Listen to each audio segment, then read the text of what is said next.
मैं एक बार पहले क्वेश्चन समझा रहा हूँ क्या है, ठीक है ना। किसी के पास अगर क्वेश्चन नहीं है तो टेंशन मत लें, आप इसको समझे पहले क्वेश्चन को। ए 2 kg mass starts from rest on an inclined smooth surface with inclination 30 degree and length 2 meter.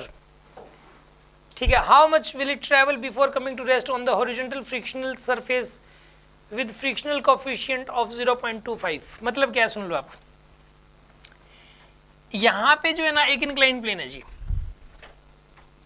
ठीक है, और ये नीचे ग्राउंड भी है, आगे लंबा दूर तक जाता है ग्राउंड ऐसे, और यहां पर इसका एंगल ऑफ इंक्लिनेशन दिया हुआ है 30 डिग्री, 30 डिग्री दिया हुआ है। ब्लॉक का मास दिया हुआ है 2 kg, ठीक है जी, ब्लॉक का मास कितना दिया हुआ है 2 kg, और इसकी इनिशियल वेलोसिटी 0 है, इसको 0 वेलोसिटी से मैंने छोड़ दिया, ठीक है।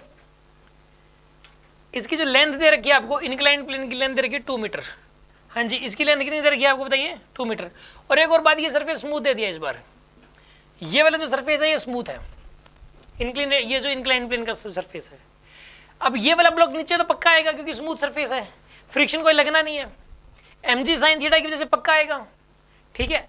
लेकिन यहाँ पे रफनेस है, ये मान लो कि ये कोई P पॉइंट है, इस P पॉइंट से आगे रफनेस है, और यहाँ पर म्यू की वैल्यू दे रखी है 0.25, नीचे वाला सरफेस रफ है, P पॉइंट के बाद वाला सरफेस रफ है, और म्यू की वैल्यू दे रखी है 0.25, और आपको ये बताना है कि इस P पॉइंट से आगे कितना डिस्टेंस ट्रैवल करने के बाद ये रुक जाएगा, ठीक है ना। Distance travelled on horizontal surface बताना है आपको, distance travelled on horizontal surface, ये आपको बताना है। क्वेश्चन एक बार फिर से सुन लो, क्वेश्चन क्या है, क्या बताना है, क्या गिवन है और क्या फाइंड आउट करना है।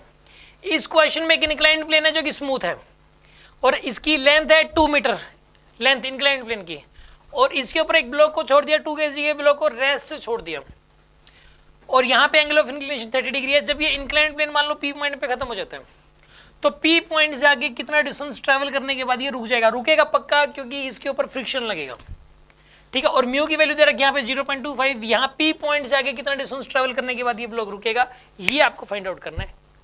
करिए सॉल्व, देखिए करते हैं इस वाले क्वेश्चन को सॉल्व।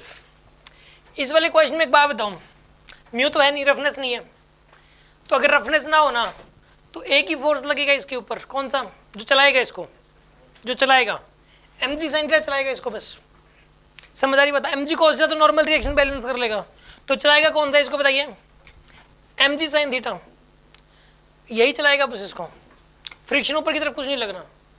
तो इसका एक्सेलरेशन कितना हो जाना चाहिए बताइए, g sin थीटा का, देखो net force by mass, net force है mg sin थीटा, इसके ऊपर जो चलाने वाला है डिवाइड बाय m, तो g sin थीटा का एक्सेलरेशन होगा। ये रिजल्ट भी याद कर लो आप कि अगर स्मूथ सरफेस हो, एक स्मूथ इंक्लाइंड प्लेन हो, तो उसके ऊपर ब्लॉक का एक्सेलरेशन g sin थीटा होता है।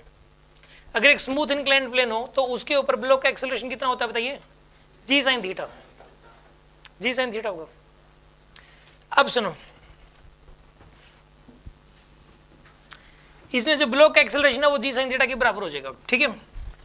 अब सुनो आप, ब्लॉक का एक्सेलरेशन g sin थीटा क्या, सोल्व करो, g sin थीटा की वैल्यू, g की वैल्यू 10, sin 30 कितना होगा 1/2, 5 मीटर पर सेकंड स्क्वायर, इसका एक्सेलरेशन 5 होगा, ठीक है ना। तो इसका एक्सेलरेशन तो पता लग गया हमें, वो कितना है 5 मीटर पर सेकंड स्क्वायर है इसका एक्सेलरेशन, ठीक है। अब आपको पहले यहाँ वाली वेलोसिटी बतानी कितनी हो जाएगी, इसकी वेलोसिटी बतानी कितनी हो जाएगी, हाँ जी, इसकी वेलोसिटी आपको बतानी है। कैसे सॉल्व करोगे बताइए, थर्ड इक्वेशन लगा दो आप, थर्ड इक्वेशन से वेलोसिटी आ जाएगी आपके पास, क्योंकि हमें लेंथ पता है, इसकी इनिशियल वेलोसिटी पता है, हमें लेंथ पता है, तो यहाँ वाली वेलोसिटी पता लग जाएगी। लगाओ थर्ड इक्वेशन में मोशन लगा दो, v square equal to u square plus 2as, तो v स्क्वायर, तो यहाँ पे u की वैल्यू 0, एक्सेलरेशन की वैल्यू 5 और s की वैल्यू हो जाएगी 2 मीटर, यानी कितना आएगा यहाँ पे 20, v स्क्वायर की वैल्यू 20 और v की वैल्यू कितनी आएगी बताइए यहाँ पे √20। तो यहाँ पे P पॉइंट पे या फिर यहाँ पे बोल दो कि जस्ट यहाँ पे वेलोसिटी उसकी √20 है, यहाँ पे उसकी जो वेलोसिटी है वो √20 मीटर पर सेकंड है। अब एक बात बताओ, इसके पास एकदम से वेलोसिटी है और यहाँ पे रफनेस है, अगर बॉडी के अंदर वेलोसिटी है और नीचे रफनेस है, फ्रिक्शन लगेगा ना इस पे, मैक्सिमम लगेगा ऐसे केस में। अगर बॉडी मोशन में हो तो मैक्सिमम फ्रिक्शन लगता है, और मैक्सिमम फ्रिक्शन कितना होता है म्यू इंटू एन। वैसे म्यूजिक का रिटार्डेशन होगा, कितना रिटार्डेशन होगा म्यूजिक का, ये बात मैंने बताई हुई थी। कि अगर एक बॉडी को ऐसे सीधा फेंक दिया जाए रफ सरफेस पे, तो उसके अंदर ना मैंने डिराइव भी किया था कि म्यूजिक का रिटार्डेशन होता है, या आप म्यूजिक ऐसा है ये निकाल भी सकते हो, लेकिन इसके ऊपर फ्रिक्शन फोर्स लगेगा म्यू एम जी।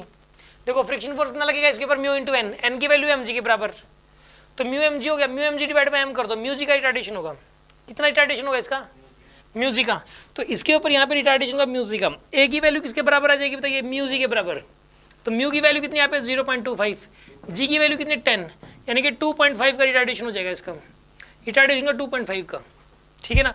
तो इसका रिटार्डेशन आ गया आपके पास 2.5 मीटर पर सेकंड, इसका रिटार्डेशन आ गया। अब इसकी वेलोसिटी घटते घटते घटते घटते क्या हो जाएगी बताइए, 0।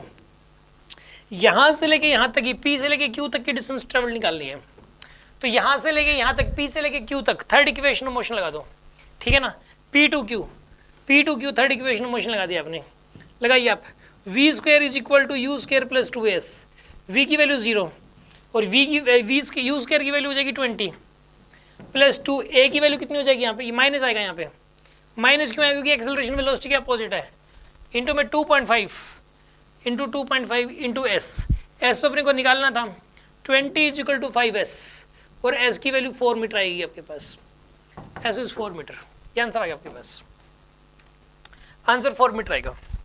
हाँ जी, कोई डाउट है किसी को इसमें, कोई शक, समझ आएगा तो अपना हाथ ऊपर कर लो, गुड।